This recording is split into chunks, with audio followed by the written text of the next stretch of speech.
నీ విలువ అందముతో, అలంకారంతో, ఆస్తితో వచ్చేది కాదు. నీ విలువ అది చూసి నీకు మనుషులు విలువ ఇస్తుంటే వారు నిజంగా నీకు విలువ ఇవ్వట్లేదు అని ఈరోజు మీరు తెలుసుకోవాలని నేను అనుకుంటున్నాను. మీ కనులు తెరవబడాలని నేను అనుకుంటున్నాను.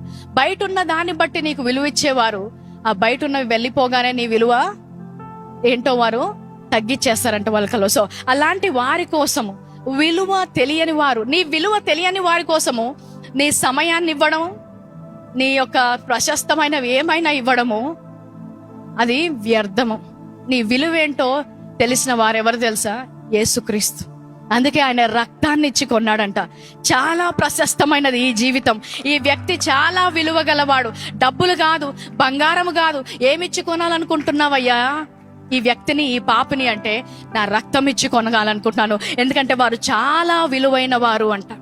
అందుకే బైబిల్లో ఒకటి అంటారు, పరిశుద్ధుడి కోసమైనా ఎవడైనా ప్రాణం పెడతాడు కానీ పాపి కోసం ఎవరైనా పెడతారా? పెట్టలేదు. అయినా ఆయన నీ విలువను చూసి ఆయన రక్తం ఇచ్చి కొన్నాడంట.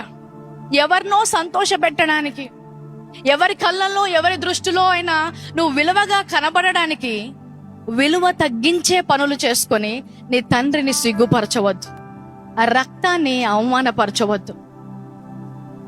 క్రైస్తవులు మీరు విలువైన వారు, దేవుని బిడ్డలు మీరు విలువైన వారు. ఈ లోకము ఎలాంటి విలువ ఇస్తుందనే దానికోసం కాదు, ఇతరి దృష్టిలో నేను ఎలాంటి విలువ ఉన్నాననేది దాని గురించి కాదు.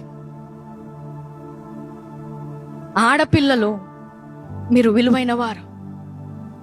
ఎవరు మీకు ఎంత విలువిస్తున్నదో చూస్తున్నారో కానీ నీ కళ్ళలో, నీ దృష్టిలో నీ విలువేంటో నువ్వు ఎప్పుడైనా ప్రశ్నించుకున్నావా? నీ దృష్టిలో నీ విలువెంతో నువ్వు ఎప్పుడైనా చూసుకోగలిగావా? So what you see your worth is very important than what others see you as. ఆయన రక్తము చేత కొనబడ్డ ప్రజలు మీరు. You are not for sale, you are not for discount, you are worthy, you are a treasure to God. ఆయన దృష్టిలో మీరు అన్నిటికంటే విలువ. ఎంత విలువ అంటే సొంత కుమారుడు కంటే కూడా విలువ అంట. అందుకే తన సొంత కుమారుణ్ణి కూడా ఇవ్వడానికి వెనుక తీయలేదు అని ఆయన వాక్యం సెలవిస్తుంది. నీ విలువ ఆయన కొన్నప్పటి నుంచి అంతే ఉంది, ఎప్పుడూ తగ్గిపోదు. అమూల్యమైన వారు, ప్రశస్తమైన వారు, నా ప్రియమైన వారు అంటున్నారు. నీ విలువ ఏంటో తెలుసా? యేసుక్రీస్తు ప్రాణం.